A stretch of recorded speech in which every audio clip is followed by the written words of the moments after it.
Hello guys welcome back to my YouTube channel Odisha e learning को आपण मानक स्वागत जनाऊँगी।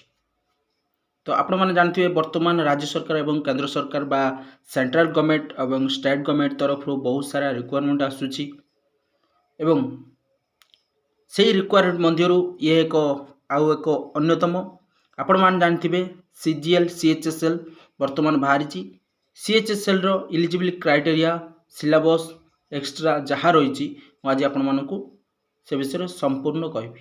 जदि भी आप अप्लाई करना ताने यथाशीघ्र अप्लाई करूँ। लास्ट डेट आपणकर मे 7 तारिख रही। तो आवेदन करने पूर्व आपण प्रथमे ये भिडियो को निश्चय देखा दरकार कारण आपण CHSL eligible criteria education qualification एवं सिलेबस कौन रही जदि न जानी ताले आवेदन करिकी कौन करेंगे। तेणुक प्रथमे ये भिडियो टी देखूँ एवं मोर रिक्वेस्ट जो मैंने भिडियो टी देखुं तो सब्सक्राइब करेंगे, लाइक करेंगे, कमेंट करेंगे और अन्य मान को शेयर करी जनइबे। तो आसतु आम जाना सीएचएसएल इलिजिबल क्राइटेरिया कौन रही केबे आवेदन है के तारीख शेष हो सिलेबस एजुकेशन क्वालिफिकेशन एवं एज रिलैक्सेशन।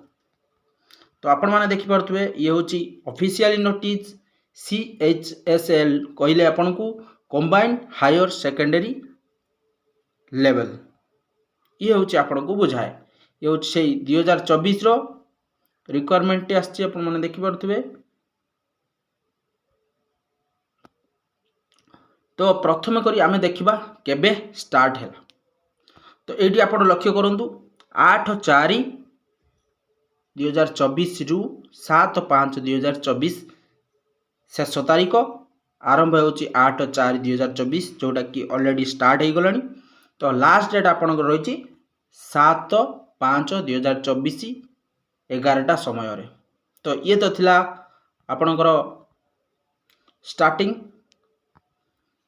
मतलब आपन केबे आवेदन करिवे लास्ट डेट एवं स्टार्टिंग डेट पर आपन को देखेबी पे स्केल देखि पारथिबे आपनकर ये हूँ से पे स्केल। जदि आप लोअर डिवीजन क्लर्क रे बा एलडीसी बा जूनियर सेक्रेटरी असिस्टेंट जॉइन करछंती ताले 19,500 रु 63,200 रहिबो। ये पे गला। जदि आप डाटा एंट्री ऑपरेटर रे जॉइनिंग करूछंती ताले आपण 25,000 81,000 पर्यंत सैलरी मिलिबो। तो जदि आप डाटा एंट्री ऑपरेटर ग्रेड ए रे जदि जॉइन करूछंती ताले आपन को 25,500 मिलिबो।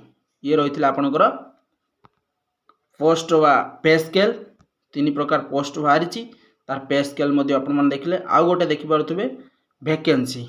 ए वैकेंसी जो टोटल 3,712 पोस्ट वैकेंसी आसी। तो आसंतु आमे देखिबा कौन कौन पोस्ट बाहरी ना आपण मन देखि पारुथबे data entry operator grade A एवं lower division clerk junior secretary एवं असिस्टेंट से जूनियर सेक्रेटरी असिस्टेंट। तो ये थिला 3 प्रकार पोस्ट आसी।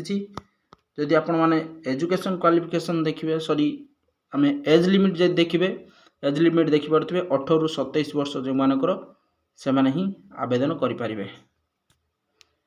तो ये एज थिला। एज पर आमे एज रिलैक्सेशन देखिबा।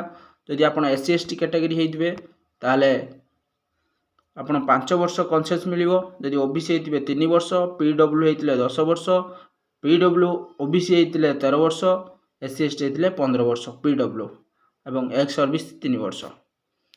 ये थिला एज रिलैक्सेशन। आमे नेक्स्ट टाइम देखिबा एग्जामिनेशन कौन अच्छी आपणकर मेन अच्छी एवं प्रिलिमिनारी भी अच्छी। ये दुईटी एग्जाम या भितर हम। तो एग्जाम प्रिपेयर करने आपण मानू सिलेबस देखा पड़ो। से सिलेबस मुझे आपको देखेबी सीएचएसएल सिलेबस कौन रही आसतु देखेबी मुझे आपण मानू सिलेबस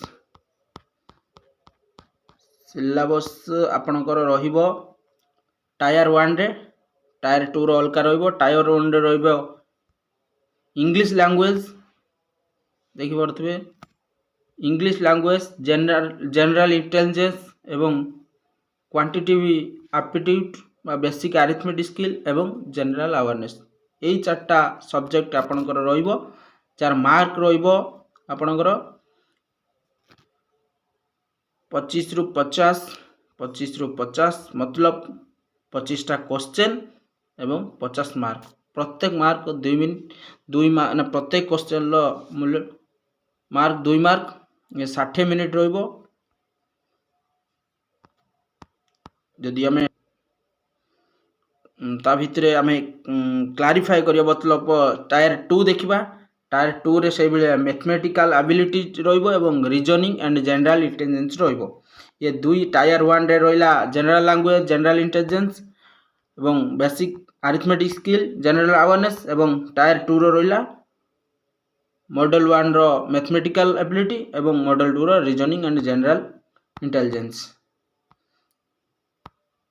ये थिला आज आपणकर बड़ एक रिक्वायरमेंट रो नोटिस जदि आपण आवेदन करना यथा शीघ्र अप्लाई करूँ कारण डेट भी पलि बेले शीघ्र शीघ्र आवेदन करूँ जो मैंने भिडियो को देख नुआ कर देखते सब्सक्राइब लाइक एवं कमेंट शेयर करेंगे जहाँफल अन्य मैंने जानीपर। जय हिंद जय जगन्नाथ।